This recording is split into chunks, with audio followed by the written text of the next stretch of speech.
Welcome to the Your 1 Hour podcast. I am your host, Dakota Grady. Tonight I want to talk about three things. First, welcome to the show. Thank you all for listening in the United States, Singapore, Germany, and Ireland. So I want to talk about fear, faith, and your finances. That's right, fear, faith, and your finances. Why? Right now we're in the Christmas season in the United States, and Christmas is a big thing here in this country for people who celebrate the birth of Jesus Christ. And people give gifts and spend probably a lot of money on buying things for their loved ones. Right now, this 2020 has been a strange year. It's been a difficult year for a lot of people. So there's a lot of fear right now. And some people may be afraid to spend money because they don't know if they're going to have money to pay their bills, the necessities, and just do things that they need to do for themselves. So there's a lot of fear. I heard the word fear means faith, actually means false evidence appearing real.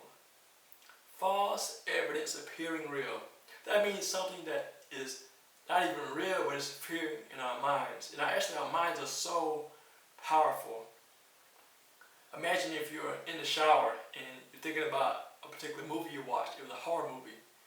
And you may like horror movies, but for a person like me, I may not watch those kind of movies because in my mind, I may see a scene in that movie and I may be afraid to take a shower. I may have things in my mind that could cause me to be fearful because of the movie. Even though they aren't real, that may be causing me to have fear.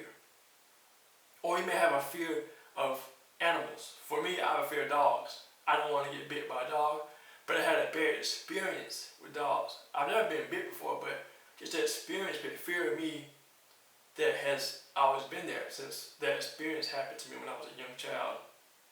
Even though I've never been bit by a dog, it's just that false evidence appearing real. Now I know all dogs aren't trained, and some dogs are vicious, but not every dog is vicious, I know, but just for me personally, that fear is there. So fear is something that can be real, that can keep you away from danger, or maybe keeping you away from your dreams, your goals, or moving forward, or getting out of that relationship that can be harmful to you. So today I want to challenge you to identify the fear. What is your fear? What's holding you back from moving towards your dreams? Not now, but yesterday. That's right, not now, but yesterday. What stopped you from moving toward your dreams last year or in the past? Now is the time to identify the problem and then take action to move forward towards, through the pain, through the suffering, through the fear, that's stopping you from moving forward towards life that you desire. One of the pastors at Life Church did a sermon about basically hope in action. And one of the points was basically you want to define your fear or define the problem, actually. In this case, the fear could be the problem. So you identify the fear. Whatever fear is in you, whether it's something that has happened to you in the past or you've heard about something that could happen to you if you step forward towards your dream, your goal, maybe fear of failure, fear of criticism, or just doubt and worry that it won't work, or that you maybe, again, criticize other people for doing something different. Identify the fear. Write it down, call it out, call it what it is. It may be even fear that may not even be real. Maybe it's fear that you've created for yourself. The fear of being successful.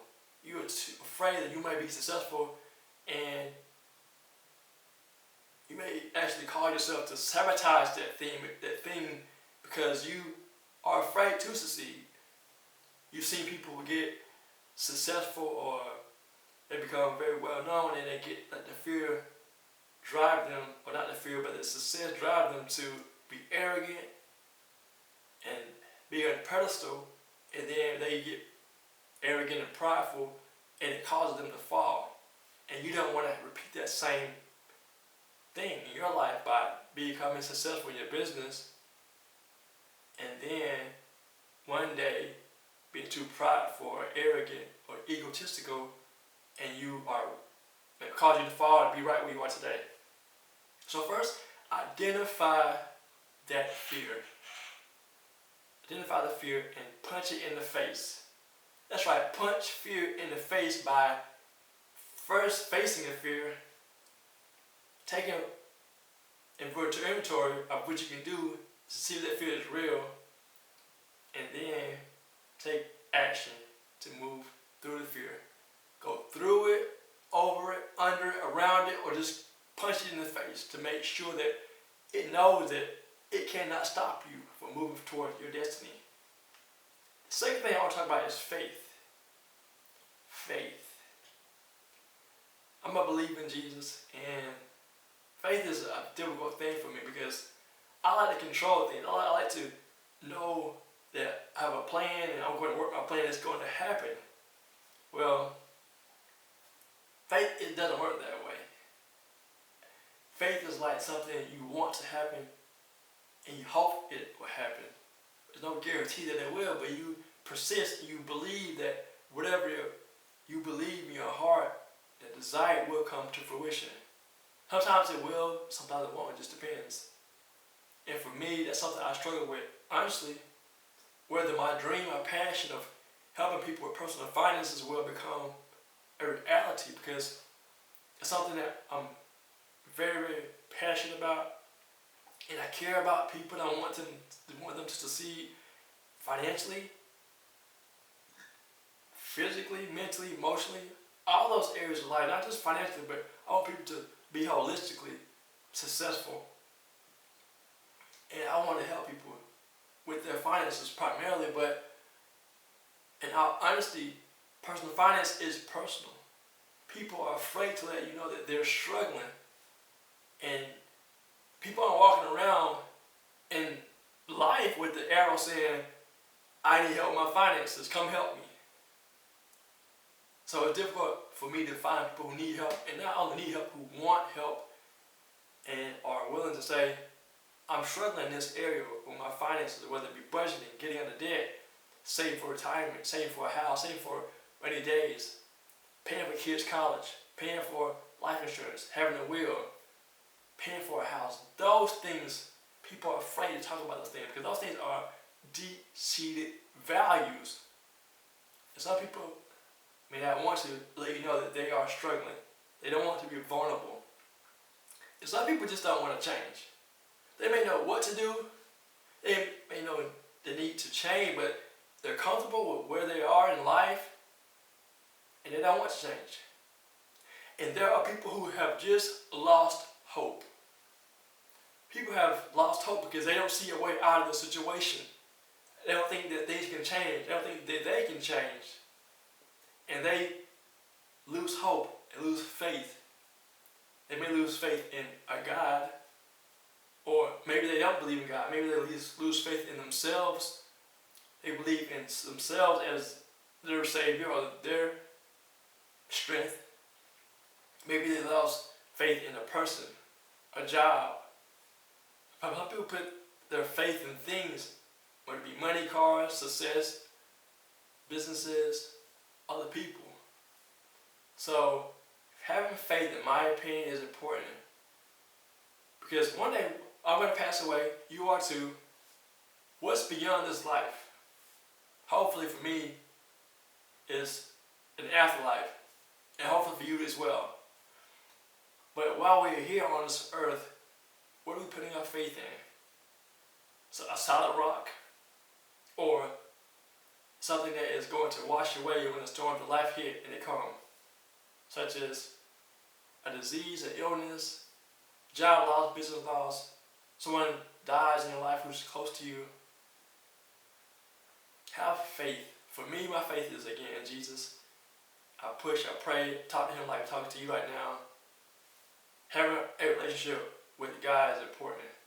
And again, if you don't believe in Jesus or some kind of faith, that's fine, because you believe in something. Hopefully it'll be something that is encouraging, will build you up and keep you strong during difficult times. Because life, as we all know, is difficult, it's hard. And the last next point I want to talk about is finances. Again, finances is something that is a major concern in America. According to CareerBuilder, 78% of Americans are living paycheck to paycheck. And I'm sure with the pandemic, that number has exploded and put a magnifying glass on people's finances, showing how vulnerable people really are. How people don't save, don't have savings, people don't do a budget, and people are continually using debt.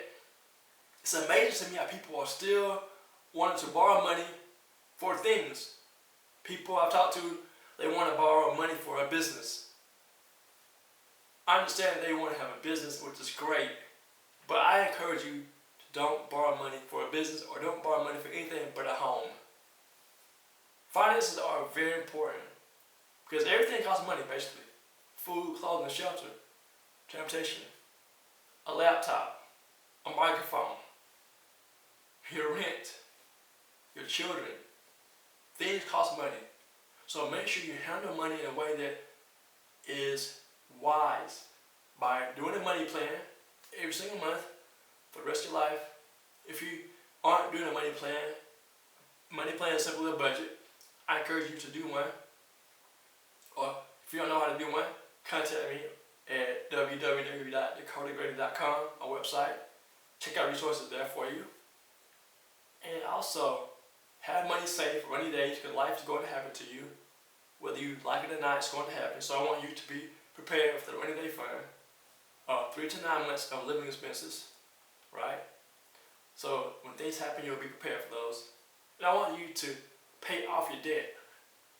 Because when you don't have any debt, you have options to save money, to give, to save to have rainy day fund for a house, for retirement, a business. You have a variety of things you could do with your finances. So I want to encourage you today to punch fear in the face, have faith in something that's greater than you, and to handle money on purpose so that you can live the life that you want. If you want to find out more about me, Dakota Grady, my website, again, dakotagrady.com. Check it out. The website, the resources there for you for financial coaching, my book, Financial Hope. It's Christmas time, so if you were looking for a gift for your family and friends, check it out, and you can order the book online. You can also get an ebook of a copy of the ebook, and an audiobook. So it's a paperback, ebook, and audiobook format. So thank you all for joining me tonight. So I hope this is encouraging to you all. And this will be the last time you hear from me until 2021. So have a Merry Christmas and a Happy New Year.